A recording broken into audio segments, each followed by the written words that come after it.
मला सुद्धा फोन येतात, मी त्यांना सांगतो मी माझ्या नेत्याला भेटून सांगेल काय करायचं। माझा नेता देवेंद्र फडणवीस आहे, माझा नेता चंद्रशेखर बावनकुळे, माझे नेते अमित शाह, माझे नेते नरेंद्र मोदी साहेब आहेत, कारण मी त्यांचा कार्यकर्ता आहे। म्हणून तुम्हाला सर्वांना मला सांगायचं आता रोज फोन यायला लागले सगळ्याचे, हा भेटून गेला की तो भेटायला येतो, तो भेटून गेला की हा भेटायला येतो। भेटायला हरकत नाही, यायलाही हरकत नाही, पण आपल्याला उद्याच्या लोकसभेच्या निवडणुकीमध्ये अजून जागा वाटप जाहीर झालेलं नाही। ठीक आहे, वरची नेते मंडळी करतील, तो आपल्या लेवलचा विषय नाही।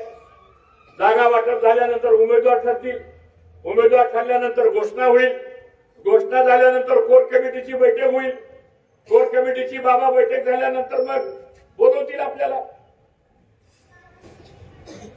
बोलवलं तर आपण जाऊ, नाही बोलवलं तर आपलं काम चालूच आहे।